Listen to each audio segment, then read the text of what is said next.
지하수 이어서 시작할게요. 지하수에서 수질 깊이에 따른 수질 분포까지 설명을 드렸고, 그 다음에 이거 토양에서도 또 다시 나오고, 토양 환경이랑 제가 첫날 설명드린 것처럼, 첫 수업에 설명드린 것처럼 수질도 있고, 대기도 있고, 폐기물도 있고, 그 다음에 토양과 지하수 이제 같이 엮어서 있다 그랬잖아요. 그래서 그 파트에서 다시 한번 나오거든요. 근데 미리 한번 설명을 드리면, 4번 쓸 차례 맞나요? 지하수의 유속. 지하수의 유속과 관련되어 있는 공식이 있어요. 달시의 법칙이라고 들어보셨나요? 그래서 지하수의 유속을, 자, 첫 번째로는 달시의 유속 내지는 다리가 아닌데, 달시의 법칙 이라고 얘기하는 게 있는데, 이 달시의 법칙은 공식을 무조건 외우셔야 되거든요. 그래서 지하수의 유속은 K 곱하기 I인데, 여기 있는 I가 뭐냐면 9배예요. 9배. 경사도를 말하는 거거든요. 그래서 경사도가 커지면 커질수록 지하수의 속도는 빨라진다. 이게 달시의 법칙의 그 원칙이에요. 원래 그 메커니즘. 그래서 달시의 법칙은 뭐냐면, 지하수 흐름 속도는 어디에? 9배에, 수리적인 수리 9배에 비례한다라는 법칙이 달시의 법칙이에요.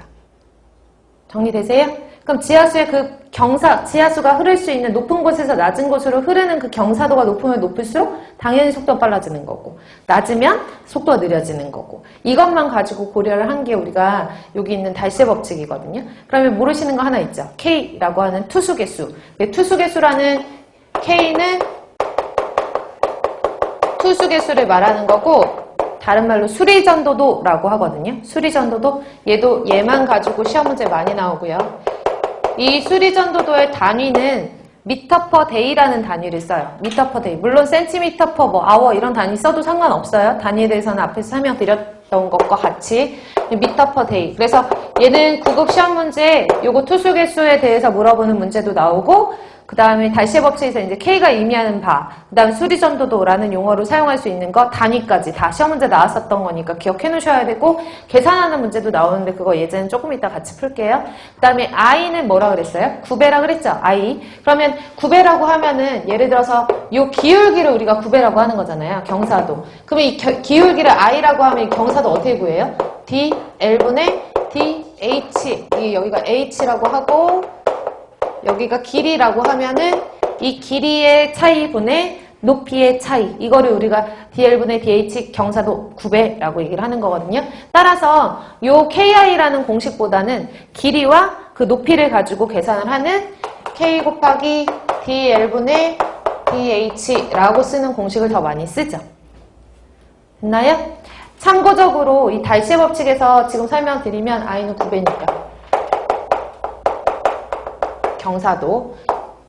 여기서 아셔야 되는 게 조건이 딱 하나가 있거든요. 지하수 같은 경우에는 지하수의 흐름 속도를 우리가 보통은 달시의 법칙에 따라서 계산을 하는데, 이 달시의 법칙에 따라서 지하수의 흐름 속도를 계산을 했을 때 얘는 유추를 하는 거잖아요. 수리적인 그 9배를 가지고 지하수의 속도가 어느 정도 될 것이다 유추를 하는 방법인데, 실제로 지하수에 지나가는 속도를 계산을 해보면, 이걸 측정을 해보면 차이가 있다는 얘기예요. 왜냐하면 지하수가 진짜 그 지나가는 지하수의 흐르는 속도, 지하수의 속도를 계산을 하려고 봤더니, 지하수는 그냥 물이 덩그러니 떠 있어가지고 하천수처럼 쭉 흘러가는 게 아니라, 지하수는 어떻게 흘러가요? 그 토양 공극을 사이사이를 빠져나가는 거잖아요. 그쵸? 근데 이 달시의 법칙은 공극률을 고려를 안 한 공식이에요. 실제 지하수가 흘러가는 유속은 공극을 따라서 빠져나가기 때문에 지하수의 공극률을 고려를 해줘야 되는데, 달시의 법칙은 공극률을 고려를 안 해줬다는 얘기죠. 이해 가세요? 그러니까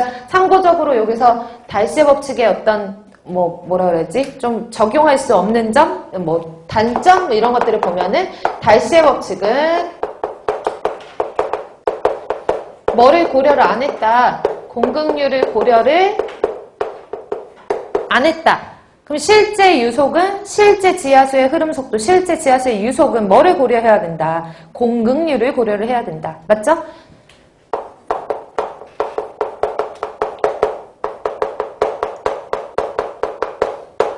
실제 지하수 유속을 뭐 선형 평균 유속 뭐 이런 식으로 표현을 하기도 하거든요. 근데 네, 실제 지하수 유속이라고 알아두시고 문제 나왔을 때 달시의 유속과 뭐 비교되는 게 있다 그러면 이게 실제 유속을 말하는 거구나 이렇게 비교하시면 돼요. 그래서 실제 지하수 유속은 공급률을 고려를 해줘야 돼요. 그럼 공급률을 고려를 어떻게 해주냐? 달시의 유속을 달시의 법칙에 따른 계산한 유속값을 공급률로 나눠줘야 돼요.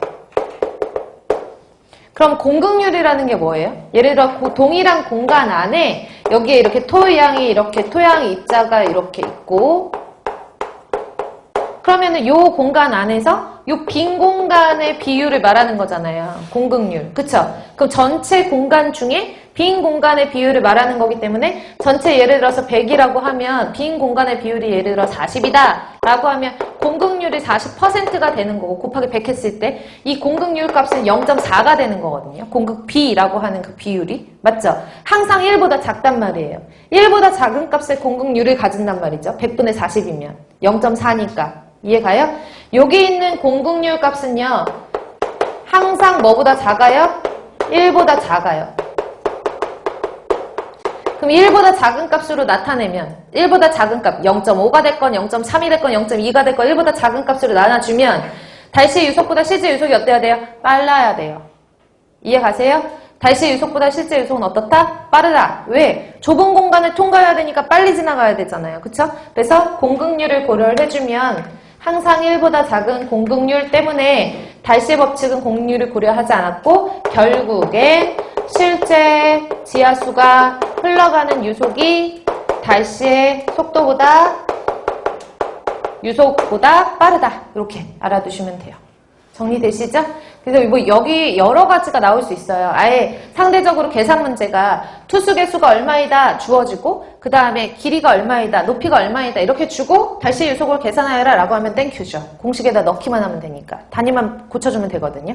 근데 만약에 여기서 실제 유속과 요즘에는 최근에는 이제 실제 유속과 관련되어가지고 시험 문제가 많이 나오기 때문에 이 실제 유속 잘 알아두셔야 되거든요. 그 시험 문제 단골이에요. 달시 유속, 실제 지하수 유속 이거는 단골이기 때문에 제가 뭐 계산 문제로 나온다라고 하면 공식만 외우시면 돼요 라고 하는데 공식이 왜 서술형으로 이렇게 언급될 수가 있기 때문에 공급률과의 관계 그리고 각각의 의미하는 바 같은 것들도 다 정리하고 암기하시는 걸로 하고 예제 하나만 풀어볼게요. 예제 하나만.